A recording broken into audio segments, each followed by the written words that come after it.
अशोक वाटिका में माता सीता अकेली बैठी हुई थी। रावण का प्रस्ताव, उसकी जिद और उसके अत्याचारों से भरी कठिन परीक्षा में सीता का मन एक ही जगह स्थिर था, श्री राम पर अटूट विश्वास। तभी दूर से कदमों की आहट सुनाई दी। ये रावण नहीं था। उस दिन पहली बार रावण का पुत्र मेघनाद अशोक वाटिका में प्रवेश कर रहा था। माता सीता ने कहा, कौन हो तुम और इस वाटिका में क्यों आए हो? यदि तुम भी रावण की तरह कोई निंदनीय प्रस्ताव लेकर आए हो तो जान लो, मैं जनक नंदिनी सीता हूँ। धर्म का मार्ग मैं नहीं छोड़ूंगी, चाहे प्राण ही क्यों न चले जाएं। मेघनाद ने कहा, माता, मैं किसी प्रस्ताव से नहीं आया हूँ, बल्कि एक चेतावनी लेकर आया हूँ और एक सच्चाई जो शायद आप ही समझ सकती हैं। सीता चौंक उठी। मेघनाद, जिसे देवता भी सम्मान के साथ इंद्रजीत कहते थे, वो अचानक उनके सामने किसी रहस्य भरे भाव के साथ खड़ा था। सीता ने कहा, चेतावनी किस बात की, और तुम मुझे माता कहकर संबोधित क्यों कर रहे हो?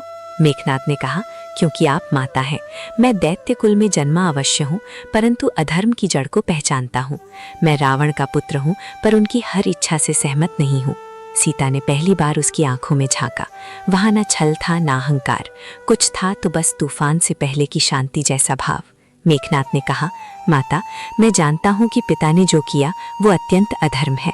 वो आपको बलपूर्वक यहाँ लाए हैं, परंतु आप ये भी जान लीजिए, उनका ये कर्म केवल वासना का नहीं, ये एक बहुत बड़ा भ्रम है, एक श्राप का खेल है, एक ऐसा रहस्य जिससे बाकी लंका भी अनजान है। सीता माता की आंखों में आश्चर्य उतर आया। सीता ने कहा, कौन सा श्राप, कौन सा भ्रम? स्पष्ट कहो मेघनाद, क्या तुम ये संकेत दे रहे हो कि रावण केवल अपने अहंकार से नहीं, किसी और शक्ति से प्रेरित होकर ये पाप कर रहा है? मेघनाद ने कहा, हाँ माता, रावण स्वयं भी एक अदृश्य बंधन में कैद है।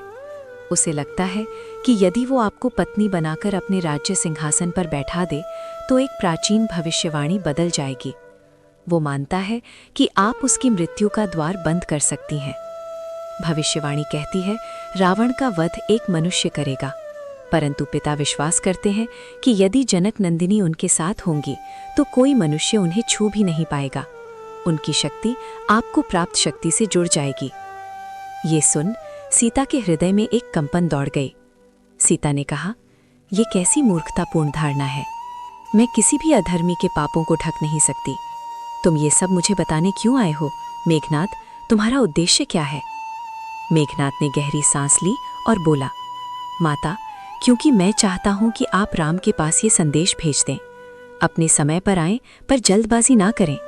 लंका में एक ऐसी शक्ति जाग रही है जो पिता से भी भयावह है, और यदि राम बिना तैयारी के आए तो विनाश सिर्फ लंका का नहीं होगा, अयोध्या, संपूर्ण आर्यावर्त और देवलोक तक कांप जाएगा।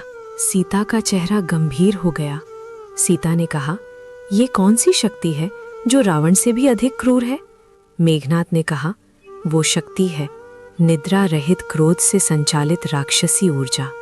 वो शक्ति जिसे रावण ने अनजाने में जगा दिया है। वो शक्ति जो रावण को भी नष्ट कर देगी और राम को भी। सीता स्तब्ध हो गई। मेघनाद ने आगे कहा, माता, मैं रावण का पुत्र हूँ, परंतु मैं ये युद्ध नहीं चाहता, क्योंकि मैं जानता हूँ राम का जन्म केवल युद्ध के लिए नहीं हुआ, बल्कि धर्म की पुनर्स्थापना के लिए हुआ है। मुझे एक सत्य दिखाई दे रहा है जहाँ मैं स्वयं भी इस धर्म युद्ध का हिस्सा बनूंगा, और संभव है कि मेरे प्राण भी इसी पथ पर जाएं। सीता की आंखें नम हो उठीं। सीता ने कहा, तो तुमने मुझसे मिलने का निर्णय क्यों लिया? क्या ये तुम्हारा विद्रोह है या करुणा?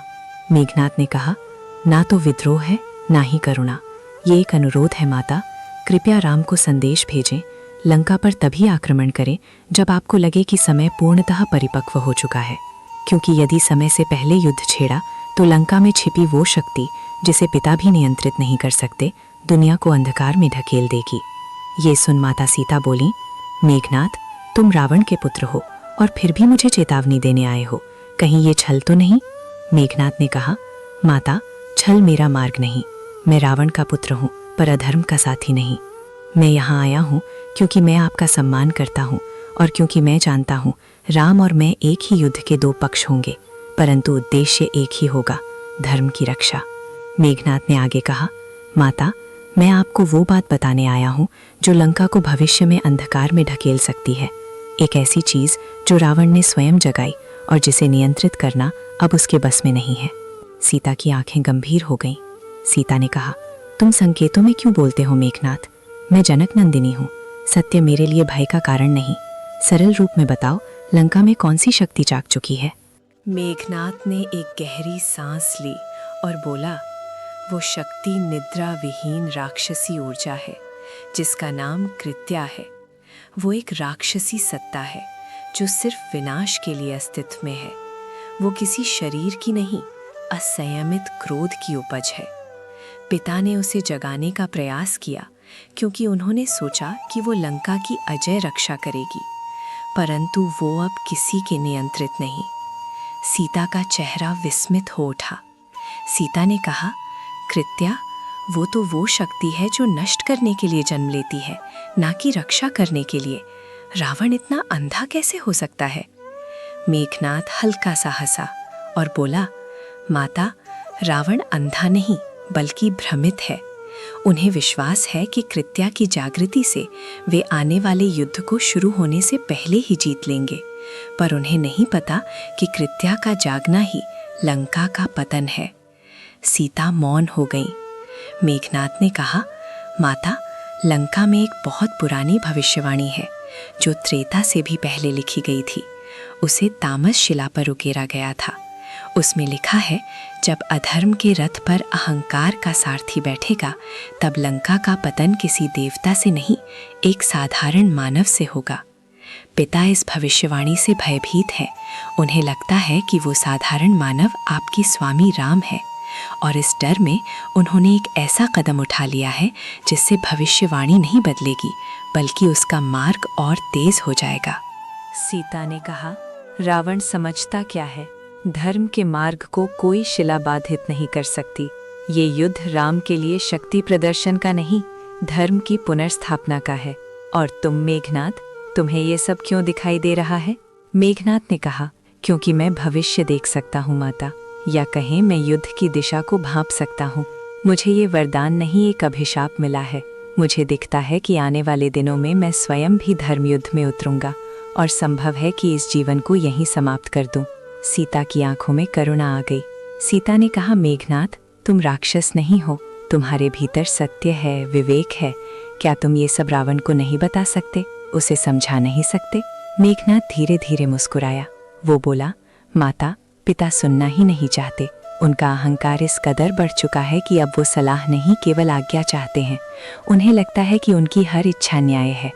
मुझे कई बार लगा कि मैं उनसे कहूँ कि आप पवित्र हैं, आप देवी स्वरूपा हैं, आपको स्पर्श करने की अनुमति धर्म को भी नहीं है, परंतु मैं पुत्र हूँ और पुत्र का सत्य अहंकारी पिता को कड़वा लगता है। कुछ क्षण के लिए दोनों मौन रहे। फिर सीता ने पूछा, तुमने कहा था कि लंका के नीचे एक शक्ति है, वो क्या है मेघनाथ? मेघनाथ ने जमीन की ओर इशारा किया। मेघनाथ ने कहा, लंका स्वयं की बनी है माता, परंतु उसके नीचे तामस अग्नि की परतें हैं। वे अग्नि देवताओं ने नहीं, असुरों ने जगाई थीं। वे इतनी शक्तिशाली हैं कि यदि कृत्या पूरी तरह जाग गई तो लंका तो रहेगी ही नहीं, समुद्र, पर्वत और पृथ्वी के हिस्से भी कांप उठेंगे। ये सुन सीता चकित रह गई। तो दोस्तों, आज की वीडियो में बस इतना ही। उम्मीद है आपको आज की वीडियो पसंद आई होगी। अगर ये वीडियो पसंद आई हो तो वीडियो को लाइक करें और हमारे चैनल लाइफ मिरर को सब्सक्राइब करें। धन्यवाद। जय श्री राम।